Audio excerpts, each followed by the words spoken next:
washtue wana uchawi upo alafu unaua.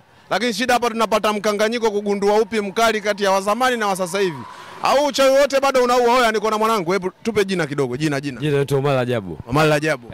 Oya bro, uchawi wa zamani na wa sasa hivi upi mkali? Sasa hivi huu sio mkali sasa hivi. Wa zamani ulikuwa mkali. Bwana we. Wa zamani ulikuwa mkali kivipi? Kutokana na wazee washakufa. Washakufa, wabaki wa watoto wale masharubalo wale. Kwa hiyo uchawi wenu ulikuwa noma? Ulikuwa noma. Ule uchawi wa kwenu ulikuwa hatari. Hatari. Yaani ulikuwa unaua dakika mbili. Wewe. Fasta. Ni usinga. Tumeua sana. Tumeua sana. Na usinga. Kama kawaida. Yaani tukipasua viungo kaenda. Tayari. Oya. Akisema kwamba kama TP, matapeli. Yaani TP kirefu chake tapeli. Tapeli. Oya wewe umesikia? Ukikuta imeandikwa TP, ogopa matapeli nyumba haiuzwi. Kama kawaida. Kwa tumeua wangapi? Wengi tu. Wewe ni kwa kukumbukumbu yako. Hawezi kuhesabu. Hatari.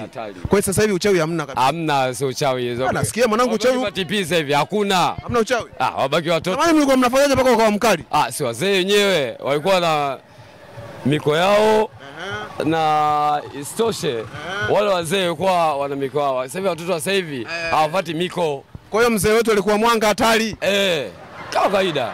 Wewe bwana wewe. Acha. Alikuonyesha advertise. Wewe. Usiondoka hivi. Kwa baba alikuwa noma. Wewe. Baba alikuwa mkali. Wewe. Oya. Acha. Usiniambie. Kwa tumeloga mara ngapi? Mara nyingi sana. Mara nyingi sana. Mafanikio alipata? Mafanikio kapata mwenyewe. Akapata. Tumenufaika vipi sisi kama watoto? Ndio hivyo tu, utafanyaje? Sio ukiachiwa wewe masharti unakosa. Sio wajifanya ufuati masharti ya babako.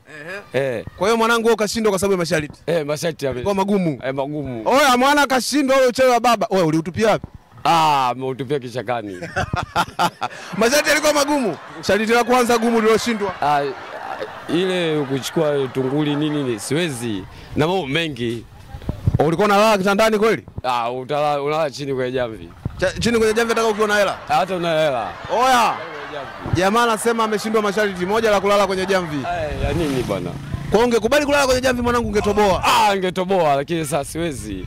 Chooni godoro liache afule kwenye jamvi. Si upumbavu. Kwa hiyo mzee alizingua. Ila alikuwa hatari. Naoma sana. Wakuitwa nani huyo? Naitwa Malajabu. Malajabu. Au ukipenda washume. Washume. Hii ni AKA. AKA washume. Bwana we. Bwana. Jamaa anasema mzee aliupiga mwingi sana. Lakini akashindwa kulisi kwa sababu masharti yalikuwa makubwa. Ule kwenye jamvi. Ulale kwenye jamvi. Wewe kubali kulala kwenye jamvi. Acha. Mambo gani tena? Hatari sana. Bwana jamaa kashindwa, lakini amekubaliana na sisi kwamba kwa upande wake akakubali kwamba ule wa zamani ulikuwa mkali. Kaa hapo usiondoke. Usijisaulishe wewe, uchawi upo ila muamini Mungu. Oya, usisahau kusubscribe, kulike, kucomment, alafu usiwe snitch, share basi. Tukae humo. Lasco TV ndo habari ya mjini yani. Ciao.